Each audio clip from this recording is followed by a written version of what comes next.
Hello friends, welcome back to my YouTube channel. आज हम देखेंगे classical and quantum theory of Raman effect. तो सबसे पहले हमको रमन इफेक्ट को समझना पड़ेगा कि रमन इफेक्ट होता क्या है ना।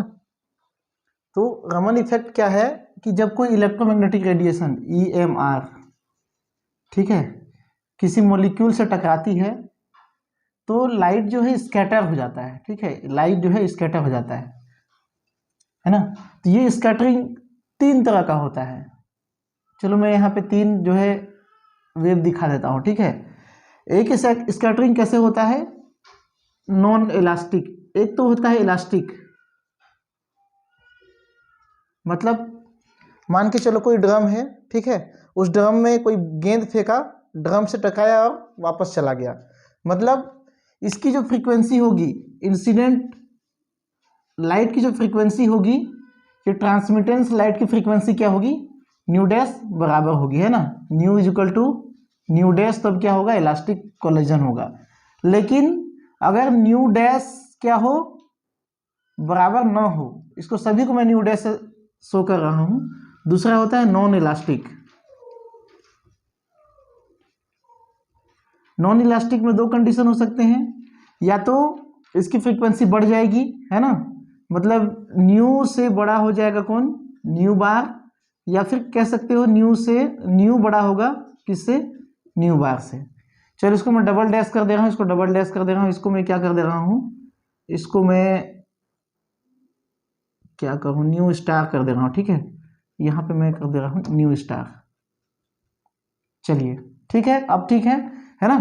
तो ये जो नॉन इलास्टिक कोलिजन जो होता है, इसी का इफेक्ट क्या कहलाता है, रमन इफेक्ट कहलाता है। ठीक है, समझ लीजिए इजी लैंग्वेज में, कोई रेडिएशन आया, मॉलिक्यूल से टकराया और वापस स्कैटर हो गया। स्कैटर हो गया, जब स्कैटर लाइट की फ्रीक्वेंसी, इंसिडेंट लाइट की फ्रीक्वेंसी दोनों क्या हो, बराबर हो, तो ये इलास्टिक कोलिजन कहलाता है। मतलब यहाँ पे मॉलिक्यूल और रेडिएशन के बीच में कोई इंटरेक्शन नहीं हुआ। लेकिन जब इंटरेक्शन होता है तो या तो ये जो फ्रीक्वेंसी क्या बोलना चाहिए, इंसिडेंट लाइट है, वो अपनी रेडिएशन की जो एनर्जी होगी वो इस मॉलिक्यूल को दे देगा, या फिर ये मॉलिक्यूल अपनी एनर्जी इस रेडिएशन को दे देगा, जिससे इसकी फ्रीक्वेंसी बढ़ जाएगी। अगर इंसिडेंट लाइट अपनी एनर्जी इस मॉलिक्यूल को देता है तो इसकी फ्रीक्वेंसी क्या हो जाएगी, घट जाएगी। तो इस कंडीशन में ये देखिए यहाँ पे फ्रीक्वेंसी क्या हो गया था, न्यू स्टार घट गया था, इंसिडेंट वाला क्या था, ज्यादा था, और न्यू डबल डैश की फ्रीक्वेंसी क्या हो रही थी, बढ़ जा रही थी, ये वाली की। मतलब ये क्या हो रहा था, फ्रीक्वेंसी बढ़ जा रहा था, एनर्जी बढ़ जा रहा था। ठीक है, तो ये हो गया आपका रमन इफेक्ट। इसका जो क्लासिकल थ्योरी है ना, क्लासिकल थ्योरी, इसके अनुसार अगर हम देखें तो यहाँ पे एक चीज आपको समझना पड़ेगा, पोलराइजेशन, पोलराइजेबिलिटी कह सकते हो इसको।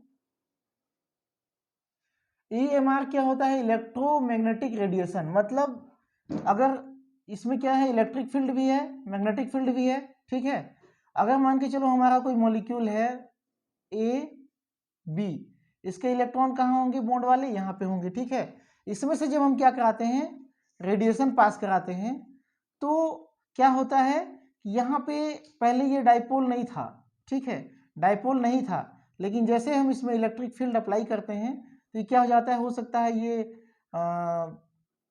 स्लाइटली पॉजिटिव या स्लाइटली नेगेटिव इंड हो जाए, है ना।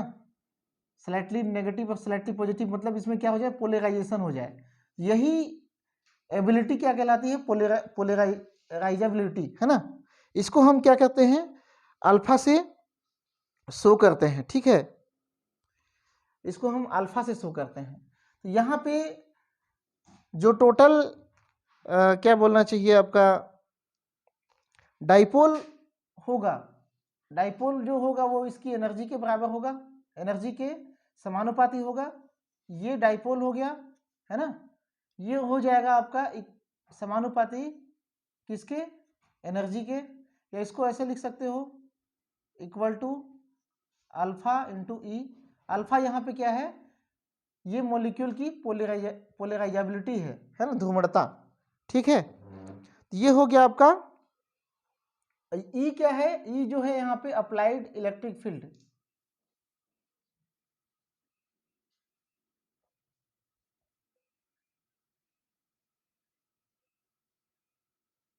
और ये इलेक्ट्रिक फील्ड कहाँ से आ रहा है, रेडिएशन से आ रहा है, ठीक है। तो इसको हम एक इक्वेशन से शो कर सकते हैं, है ना।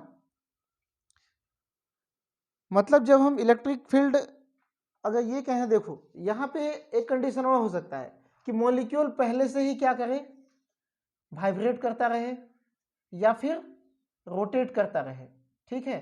मतलब ये इसमें क्या हो, मोशन हो, ये भी समझना जरूरी है। अगर मॉलिक्यूल के अंदर में खुद से पहले से ही क्या हो, वाइब्रेशन हो और रोटेशन हो, तब इफेक्ट क्या पड़ेगा, तब हम देखते हैं कि इसका प्रभाव कैसा पड़ेगा। तो सबसे पहले तो अगर हम ये मान लेते हैं कि इसमें कोई वाइब्रेशन और रोटेशन नहीं है, है ना, केवल क्या है, ये फ्रीक्वेंसी क्या कर रही है, ऑसिलेट कर रही है, उस कंडीशन पे हम ई का जो वैल्यू लिखेंगे वो हो जाएगा आपका ई नोट 2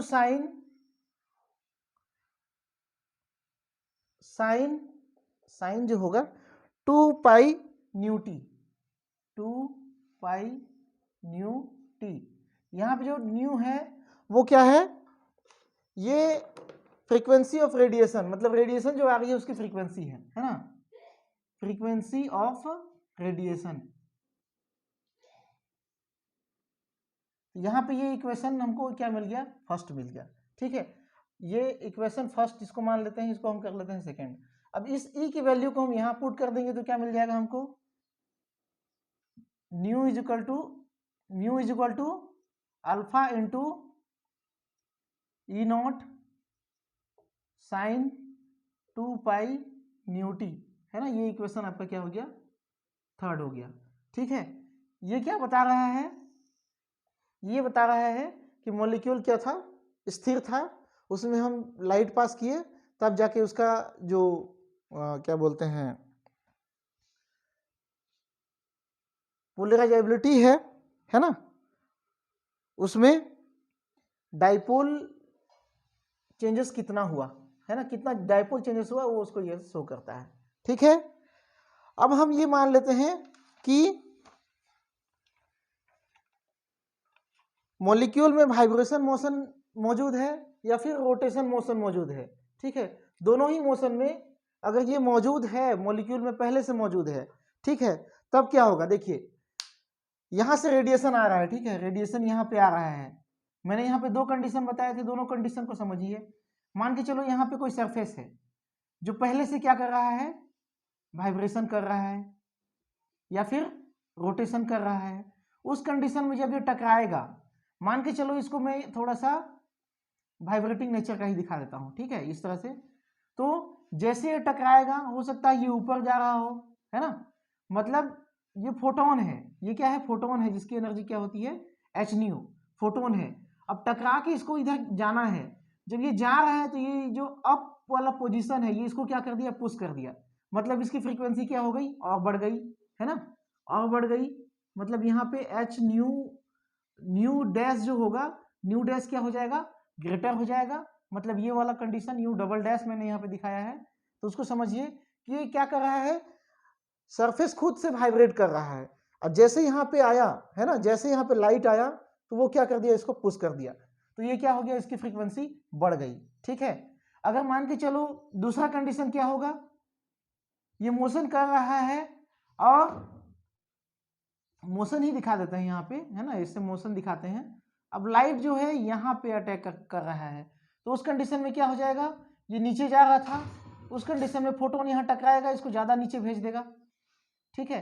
वो तो यहीं से टकरा के क्या हो जाएगा, अपनी एनर्जी इसको दे दिया, है ना, अपनी एनर्जी किसको दे दिया, इस सरफेस को दे दिया या फिर इस मॉलिक्यूल को दे दिया, तो इसकी एनर्जी क्या हो गई, बढ़ गई। किसकी एनर्जी बढ़ गई, मॉलिक्यूल की,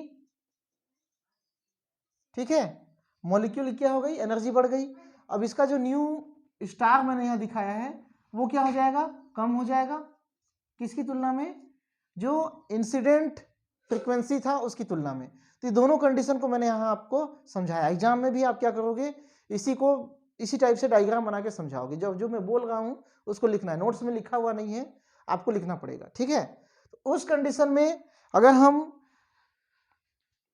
अल्फा पोलराइजेबिलिटी देखें तो इसका वैल्यू जो होता है वो होता है आपका अल्फा नोट प्लस बीटा, यहां पे होता है आपका beta sine 2 pi nu T, और यहां पे जो न्यू है इसको आप मोशन दिखा सकते हो। मोशन को मैं कैसे शो करूं, यहाँ केवल मैं वाइब्रेशन दिखा दे रहा हूं, फाइनल जो होगा उसको मैं दिखा दूंगा। यहाँ पे आप वाइब्रेशन और रोटेशन दोनों लिख सकते हो, ठीक है, दोनों के लिए वही होगा। ये जो न्यू होगा वो क्या होगा, molecular vibrational frequency, vibrational rotational frequency, ठीक है। यहाँ पे जो न्यू है वो क्या है, मोलिक्यूलर। ये वाला जो न्यू था वो क्या था, रेडिएशन का था। और ये जो हमको पोलराइजेबिलिटी आ रही है, ध्रुवणता आ रही है मॉलिक्यूल में, वो किसके कारण आ रही है, उसके वाइब्रेशन की फ्रीक्वेंसी के कारण आ रही है, ठीक है। मॉलिक्यूल खुद वाइब्रेट कर रहा है, उस कंडीशन में भी यहाँ पे क्या हो सकता है, पोलराइजेशन हो सकता है। ये इक्वेशन ये दिखाता है। इक्वेशन नंबर इसको आप क्या कर दो, 4 कर दो, ठीक है। मतलब यहाँ पे क्या हो रहा है, वाइब्रेशन और रोटेशन दोनों को हम रमन स्पेक्ट्रोस्कोपी में स्टडी करते हैं, ठीक है। अब इस वैल्यू को हम क्या कर देते हैं, अल्फा की वैल्यू को यहाँ रख देते हैं समीकरण नंबर 3 में। तो न्यू का वैल्यू क्या हो जाएगा, फाइनल जो हमारा इक्वेशन मिलेगा वो क्या मिलेगा, alpha not plus beta sine 2 pi nu T, यहाँ पे होगा वाइब्रेशन रोटेशन, दोनों को दिखा दो, ठीक है, टी को थोड़ा सा दूर दिखा दो, इंटू टी, ठीक है। अब ये हो गया अल्फा का वैल्यू, अल्फा का वैल्यू हो गया इंटू ये क्या हो जाएगा आपका total E naught sine 2 pi nu T, ठीक है। ये जो इक्वेशन है आपका रमन स्पेक्ट्रोस्कोपी का इक्वेशन हो गया, ठीक है। यहां पे अगर हम रमन शिफ्ट की बात करें तो रमन शिफ्ट एक टर्म आता है ना, रमन शिफ्ट मतलब फ्रीक्वेंसी में किस तरह का चेंजेस हुआ, फ्रीक्वेंसी में किस तरह का चेंजेस हुआ। तो यहाँ पे जो इंसिडेंट फ्रीक्वेंसी है मैं उसको न्यू आई दिखा रहा हूँ, या तो एनर्जी बढ़ेगी या तो घटेगी। अब बढ़ने वाली फ्रीक्वेंसी और घटने वाली फ्रीक्वेंसी को मैं यहाँ पे केवल न्यू ही लिख रहा हूँ, ठीक है। इसको मैं आपको लिख सकता हूँ रोटेशनल वाइब्रेशन, दोनों में से कोई भी हो सकता है, ठीक है। ये जो न्यू आएगा ये क्या हो जाएगा, ये जो शिफ्ट होगा वो क्या कहलाएगा, रमन शिफ्ट कहलाएगा। क्लियर है। तो इस तरह से ये आपका कंप्लीट हो गया क्या, क्लासिकल थ्योरी, है ना। क्लासिकल थ्योरी के अनुसार ये आपका कंप्लीट हो गया। अब हम देखेंगे क्वांटम थ्योरी, है ना। क्वांटम थ्योरी क्या कहता है उसको हम जरा सा देख लेते हैं। क्योंकि क्वांटम थ्योरी में आपने क्वांटा के बारे में पढ़ा होगा, एनर्जी जो होती है वो क्वांटाइज्ड होती है, ठीक है। रेडिएशन की जो एनर्जी होती है वो क्या होती है, क्वांटाइज्ड होती है, ठीक है। बहुत ज़्यादा डेरिवेशन नहीं करना है इसमें, बस आपको कुछ समझना है। जैसे ये एनर्जी लेवल हो गए, है ना, मॉलिक्यूल की क्या हो गई, ये एनर्जी लेवल हो गए, ठीक है। क्योंकि दो इफेक्ट हमको देखना है, एनर्जी घटते हुए एनर्जी बढ़ते हुए। यहाँ पे कोई लाइट आ रहा है, यहाँ कोई मॉलिक्यूल है, सपोज मैं इसको इस लेवल में दिखाऊं यहाँ पे, ठीक है। यहाँ पे मॉलिक्यूल है ना, इसको ये एनर्जी मिला, ये क्या हो गया, एक्साइटेड हो गया। एक्साइटेड होने के बाद में ये कुछ सेकंड वहां पे स्थिर होने के बाद क्या हो जाएगा, ग्राउंड स्टेट में आएगा। जब ये ग्राउंड स्टेट में आएगा तो ये क्या कर देगा, एनर्जी रिलीज करेगा। अब मान के चलो मैं ये मान रहा हूं कि वो एक स्टेट और ज्यादा ग्राउंड स्टेट, मतलब नीचे ग्राउंड स्टेट में आ गया। पहले मॉलिक्यूल कहाँ था, यहाँ पे इस स्टेट में था। इसको हम 0 1 2 3 कह सकते हैं। ये वाइब्रेशनल लेवल हो सकता है, ये रोटेशनल लेवल भी हो सकता है। तो अब कहाँ आ गया, 0 में। तो जब ये 0 में आएगा तो क्या करेगा, रेडिएशन यहाँ से जब नीचे आएगा तो क्या करेगा, ये रेडिएशन रिलीज करेगा, ठीक है। तो ये फ्रीक्वेंसी क्या थी, न्यू आई, और यहाँ पे जो फ्रीक्वेंसी हो रही है न्यू एस स्कैटर्ड, ठीक है। तो यहाँ पे दोनों में डिफरेंस आएगा। न्यू एस का वैल्यू क्या है, यहाँ पे ग्रेटर है किससे, न्यू आई से। मतलब delta nu is equal to क्या हो जाएगा, nu S minus nu I, ठीक है। एक पॉसिबिलिटी ये हो गया, फ्रीक्वेंसी में चेंजेस कितना हुआ, जितना स्कैटर्ड लाइट की फ्रीक्वेंसी है उसमें माइनस कर देंगे क्या, न्यू आई, तो वो हमको टोटल मिल जाएगा। ठीक है, अगर हम ये कहें कि यहाँ से हम रेडिएशन देते हैं यहाँ मॉलिक्यूल को, ठीक है, मॉलिक्यूल क्या हो जाता है, एक्साइटेड हो जाता है। एक्साइटेड होने के बाद में वो ग्राउंड स्टेट में ना आकर के कहाँ आता है, एक लेवल कम स्टेट में आता है। यहाँ से जो एनर्जी निकलेगी, यहाँ से जो रेडिएशन निकलेगी उसको हम कहते हैं न्यू एस मान के चलते हैं। तो यहाँ पे न्यू आई का जो वैल्यू है वो ग्रेटर देन किसके किसके तुलना में है, न्यू एस। मतलब यहाँ पे जो डेल न्यू आएगा वो क्या हो जाएगा, new I minus new S. ठीक है, ये दूसरा कंडीशन हो गया। ठीक है, दो पॉसिबिलिटी होंगी, है ना। अब हम इसके डेरिवेशन में चलते हैं। आपको मालूम है कि E इक्वल टू क्या होता है, एच न्यू। ठीक है, अब एच न्यू जो होगा, मान के चलो पहला कंडीशन क्या होगा कि रेडिएशन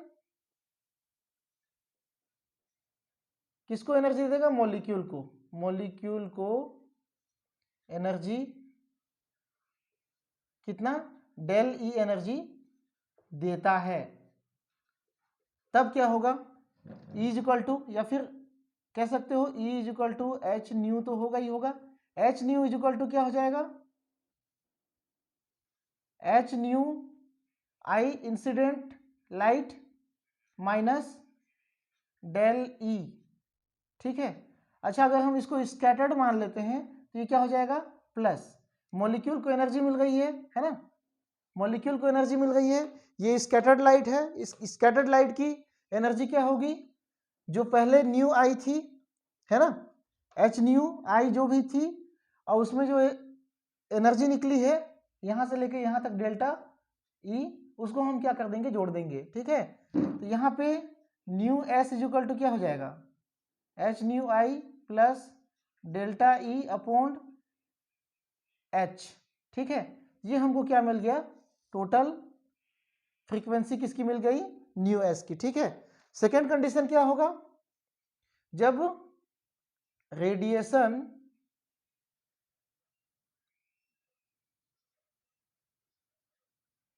मॉलिक्यूल से एनर्जी ले लेता है। ठीक है, जब ये एनर्जी ले लेता है उस कंडीशन में क्या हो जाएगा, nu S, H nu S equal to H nu I minus del E. ठीक है, स्कैटर्ड लाइट की जो एनर्जी होगी वो क्या होगी, डेल ई कम होगी। यहां से यहां तक की एनर्जी को हम क्या कर ले रहे हैं, डेल ई मान ले रहे हैं। ठीक है, अब इसको शिफ्ट करा दो, न्यू एस की फ्रीक्वेंसी क्या हो जाएगी, H nu I minus del E upon H. ये हमारा दूसरा समीकरण मिल गया। ठीक है, मतलब फ्रीक्वेंसी में क्या हो रही है, चेंजेस हो रहा है। अब वो क्या हो रहा है, इतना हो रहा है। ठीक है, अब हम देखते हैं कि टोटल जो यहां पे, एक सेकेंड, है ना,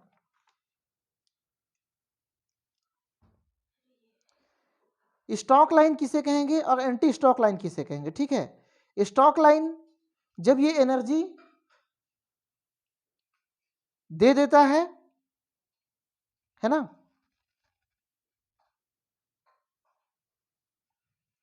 मतलब यहां पे क्या मिलेगा आपको, स्टॉक लाइन मिलेगा, है ना, और यहां क्या मिलेगा आपको, एंटी स्टॉक लाइन। मैं कुछ गलत कर रहा हूं क्या, स्कैटर्ड लाइट की एनर्जी कम होगी और फ्रीक्वेंसी भी कम होगी, उस कंडीशन में स्पेक्ट्रम को स्टॉक लाइन मिलेगा। तो यहाँ पे इसकी फ्रीक्वेंसी क्या हो रही है, कम हो रही है ना, रेडिएशन मॉलिक्यूल को एनर्जी दे रहा है, मतलब उसकी एनर्जी क्या हो जा रही है, किसकी, रेडिएशन जो स्कैटर्ड लाइट की है, ये वाली कंडीशन है ना, इसकी एनर्जी कम हो जा रही है, नहीं ये वाली है ना, इसकी एनर्जी कम हो जा रही है क्योंकि यहाँ एनर्जी बढ़ रही है। ठीक है, जो स्कैटर्ड लाइट है इसकी एनर्जी यहाँ पे क्या हो रही है, बढ़ रही है, मतलब यहाँ पे हमको क्या मिलेगा, एंटी स्टॉक लाइन मिलेगा। और जो एनर्जी जहाँ पे कम हो रही है, मॉलिक्यूल खुद एनर्जी को एब्जॉर्ब कर ले रहा है, उस जगह हमको क्या मिलेगा, स्टॉक लाइन मिलेगा। ठीक है, ये दो कंडीशन है और इसमें कोई ज़्यादा डेरिवेशन है नहीं, ठीक है। तो आपको क्वांटम थ्योरी में आपको क्या बताना है, फोटोन को बताना है। यहाँ पे फोटोन जो होता है, फोटोन में एनर्जी कितनी होती है, एच न्यू, ठीक है। अब ये अपनी एनर्जी, फोटोन जो है मॉलिक्यूल को अगर दे देता है तो कंडीशन ये है, मॉलिक्यूल से एनर्जी ले लेता है, मतलब वो ज्यादा ग्राउंड स्टेट में चला जाता है, किससे, जिस स्टेट में था उससे भी डाउन स्टेट में चला जाता है। तो यहाँ पे किसको रेडिएशन, किसको एनर्जी मिल जाती है, जो स्कैटर्ड लाइट है उसको एनर्जी मिल जाती है, ठीक है। तो ये उसका दोनों का अलग अलग चेंजेस जो है वो है ना, फ्रीक्वेंसी में चेंजेस है वो है। यहाँ पे क्या मिलेगा, जब हमको ज्यादा एनर्जी वाली लाइन मिलती है तो क्या क्या कहलाता है, एंटी स्टॉक लाइन, और ये वाला जो है वो क्या होगा, स्टॉक लाइन। ये एंटी स्टॉक लाइन और स्टॉक लाइन कहाँ मिलता है, फ्रीक्वेंसी को जब हम ड्रॉ करते हैं इस तरह से एक लाइन मिला, ये मान के चलो रिले स्कैटरिंग था ये, ठीक है। ये हायर फ्रीक्वेंसी में है, ये लोअर फ्रीक्वेंसी में है, और ये क्या है, जो nu I is equal to nu S है, मतलब स्कैटर्ड लाइट और इंसिडेंट लाइट की फ्रीक्वेंसी जब बराबर होगी तो उसका हमको क्या मिलेगा, रिले स्कैटरिंग कहते हैं इसको। तो रिले स्कैटरिंग का हमको पीक ये मिल रहा है, ठीक है। और जो एंटी स्टॉक लाइन है वो कहाँ है, यहाँ है ना, एंटी स्टॉक लाइन, और ये क्या है, स्टॉक लाइन। आई होप आपको क्लासिकल और क्वांटम थ्योरी दोनों समझ में आया होगा। देखिए एग्जाम में बहुत टाइम नहीं रहता, मैं इसको बहुत डिटेल पे नहीं गया हूँ, केवल लाइटली आपको ये समझा रहा हूँ। नोट्स आपको टेलीग्राम चैनल में मिल जाएगा, ठीक है। और ये डायग्राम जो है नोट्स में बने हुए नहीं है, तो आपको क्या करना पड़ेगा, वीडियो भी साथ में देखना पड़ेगा और उसको नोट्स को इसके साथ में कोरिलेट करना पड़ेगा, ठीक है। क्योंकि बहुत ज़्यादा लंबा वीडियो हो जाता है, इसलिए मैं इसको शॉर्ट में ही जो है आपको प्रोवाइड कर रहा हूँ।